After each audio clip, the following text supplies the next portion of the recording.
Hey guys, welcome back to my YouTube channel. My name's Tara Vaughn. If you didn't know, thanks for joining me here today.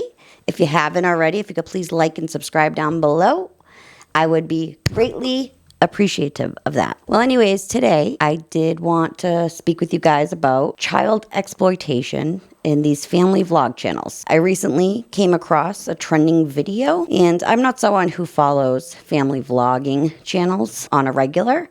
I mean, I know of like the very big family channels like the Ace family, and I know there's the blonde-headed ones, the LeBrant family, I believe they're called. Well, I came across on the trending YouTube page recently a family vlog channel called Della Vlogs. Their trending video was like number 3 with like 2.4 million views, and it says, "We adopted a baby." So I decided to go ahead and watch this.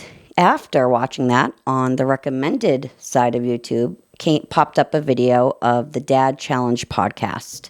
Now, I have watched a few of his videos before. I agree with his message that child exploitation is bad, especially when it comes to these family vlogging channels. However, his delivery of this message isn't really my cup of tea. If you're a fan of him, that's great for you guys. But for me personally, I'm just not a fan of his delivery on his message. However, I did watch that video regarding Della Vlogs, and I have to say, he is spot on and has a point. If somebody wants to exploit their children on YouTube for money, then, that's their right to do it. Those are their children. It really sucks because we don't have protections put in place for these kids like we do for child actors and actresses that are in the entertainment industry. There's something called the Coogan Law, and not every state has this, but I believe a good majority have it where, if your child is in the entertainment industry and making a profit, that they need to have their own account where that profit and money goes into for them when they reach of a certain age, that they can go ahead and receive that money that they made. Also, there are child labor laws in all 50 states of the United States that state how long a child can work for and basically not to overwork a child. That is another protection that's put in place for kids in the entertainment industry.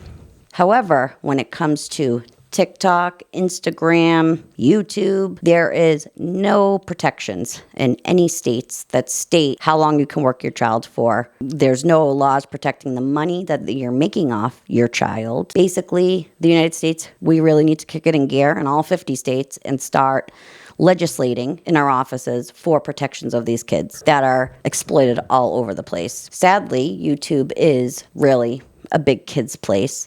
If you just go look on your trending page under YouTube, you'll see almost every trending video is geared towards children. There is a reason Mr. Beast and all those very colorful thumbnailed videos have millions and millions of views because kids click it. Kids are on YouTube, a majority, especially the younger generation. So it makes sense that they're going to want to watch kids their age on YouTube. It doesn't make it right. It's not ethical, and there needs to be protections in place.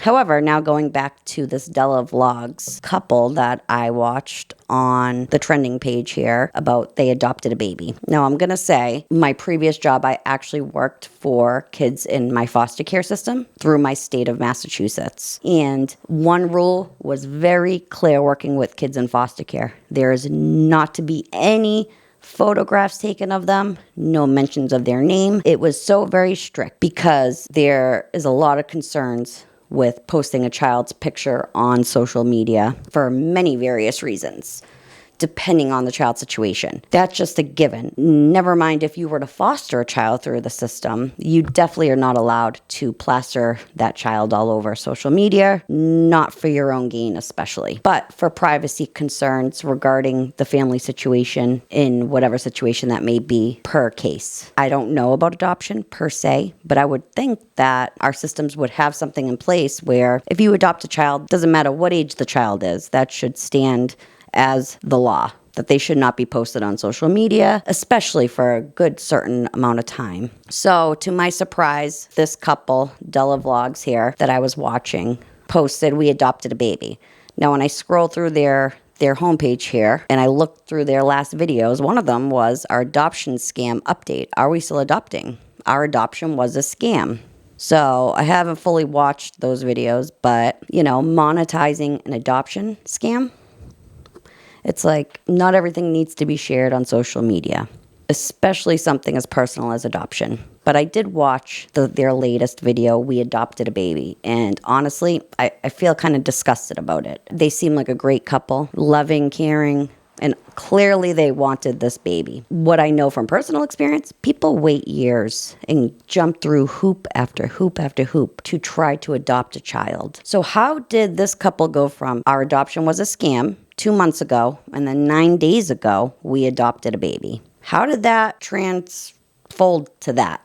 Like, less than 2 months, and they got to adopt a freshly newborn baby that just so happened to be a Caucasian baby that is the same race as them. It's very rare that someone's going to be adopting that quickly. I don't know how long they were working with their adoption agency, but clearly if they were monetizing and profiting off an adoption scam 2 months ago, they couldn't have been working with a reputable agency to adopt a child. Also, I want to say, it's very sad that there are so many kids and it's usually the older ones who are looking for homes, who don't have families, who are on the adoption list and waiting and living in these facilities that are funded by our states. And you have couples here who swear they just want a kid, they just want to adopt. They'd be happy with whatever, but lo and behold, they went for the brand new couple-day-old baby, newborn baby. They didn't look into adopting an older child who is in need of a family.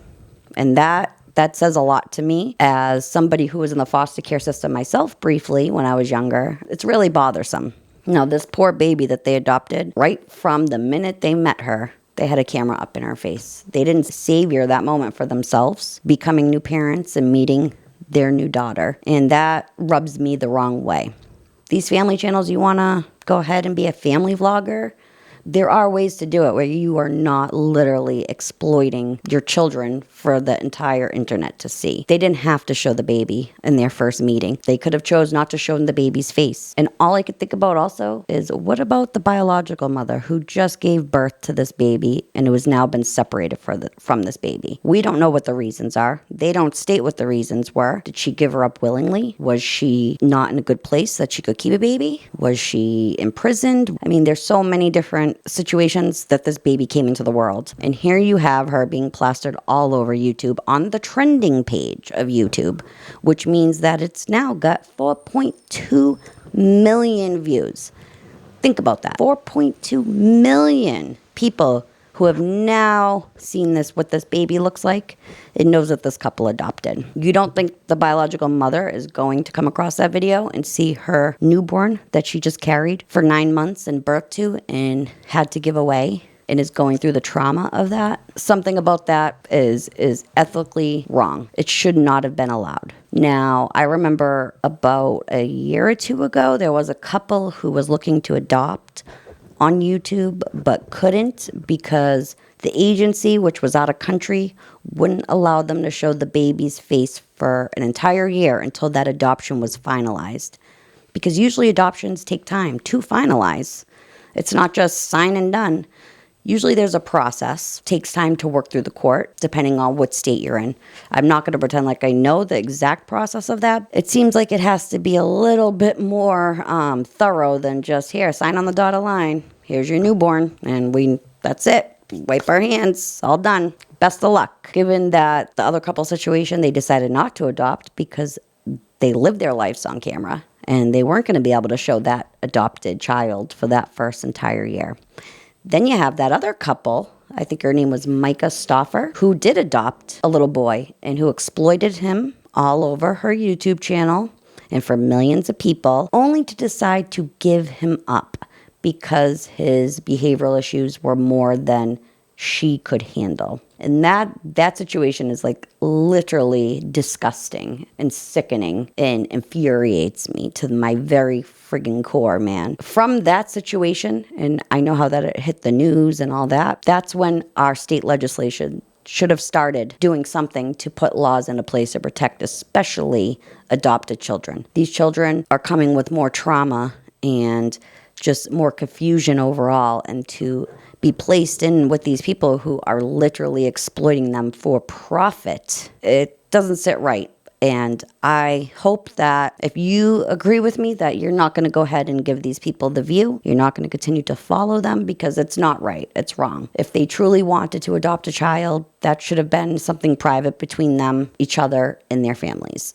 And it should have been kept private. So what do you guys think about this? To have your newborn plastered for that many people to know and see. And what about the biological mother of this baby? It's just not right, however you look at it. Anyways, guys, if you enjoyed this video, please like and subscribe down below. It would mean a whole lot to me. I'm currently newer, trying to get into the flow of producing videos and content. If you have any topic suggestions, please email me down below in my description. My email's down there. Help me out here. I need some good topics to talk about and kind of a direction to kind of go with the flow here. But anyways, I hope everyone is having a great summer, and I will talk to you soon. All right.